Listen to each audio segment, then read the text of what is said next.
দর্শক, এবার আমরা ঢাকার বাইরের একটু খবর জানবো। নারায়ণগঞ্জে আছেন সহকর্মী সাজিদ আরাফাত। সাজিদ, জানাবেন নারায়ণগঞ্জে নির্বাচনী মাঠে প্রার্থীরা আসলে কি কি প্রতিশ্রুতি দিচ্ছেন?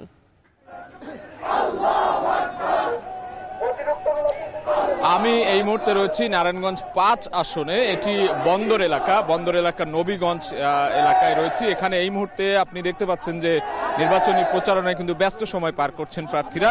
বিশেষ করে এই মুহূর্তে আমি বলতে চাই যে মাগরিবের নামাজের পরেই এখানকার যে প্রার্থী রয়েছেন তিনি খেলাফত মজলিসের প্রার্থী সিরাজুল মামুন, যিনি ১০ দলীয় যে ঐক্য, সেই ১০ দলীয় ঐক্যের জোটের প্রার্থী, অর্থাৎ খেলাফত মজলিস, তিনি দেয়ালঘড়ি প্রতীক নিয়ে এখানে লড়াই করছেন এবং এই মুহূর্তে তিনি তার এলাকায় কর্মী সমর্থক নিয়ে একটি মিছিল করছেন, সেখানে ভোট প্রার্থনা করছেন এবং তার প্রতীক নিয়ে কিন্তু স্লোগান দিচ্ছেন। এবং কিছুক্ষণ আগে তারা একটি নির্বাচনী সংক্ষিপ্ত সমাবেশ করেছে।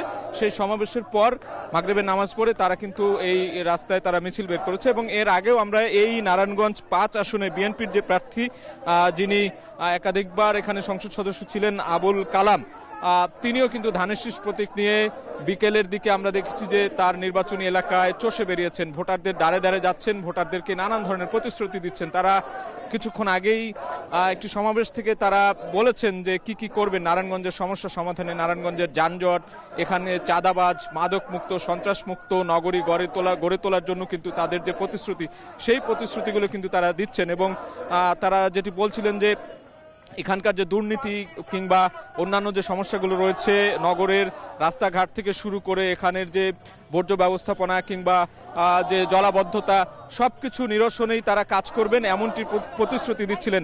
সকাল থেকে আমরা নারায়ণগঞ্জের বিভিন্ন এলাকায়, নারায়ণগঞ্জ ৪, নারায়ণগঞ্জ ৫, বিএনপি দলীয় প্রার্থী, জামাত সমর্থিত যে ১০ দলীয় ঐক্যর যে প্রার্থী, সবার প্রচারণায় আমরা সমানভাবে কাভার করার চেষ্টা করছি। এবং সবার মধ্যেই আমরা দেখেছি যে আগামী নির্বাচনকে কেন্দ্র করে, অর্থাৎ ১২ ফেব্রুয়ারি যে নির্বাচন, সেই নির্বাচনকে কেন্দ্র করে তাদের যে ভোট প্রার্থনা এবং ভোটারদের দ্বারে দ্বারে তারা যাচ্ছেন, ভোটারদের কাছে ভোট প্রার্থনা করছেন, দোয়া প্রার্থনা করছেন এবং প্রতিশ্রুতি দিচ্ছেন, উন্নয়নের প্রতিশ্রুতি, বিভিন্ন সমস্যা সমাধানের যে প্রতিশ্রুতি, সেই প্রতিশ্রুতিগুলো কিন্তু তারা ভোটারদের দ্বারে দ্বারে গিয়ে দিচ্ছেন এবং লিফলেট বিতরণ করছেন এবং ভোট প্রার্থনা করছেন। এই ছিল নারায়ণগঞ্জ ৫ আসন থেকে আমার কাছে থাকা এই মুহূর্তের সবশেষ খবর।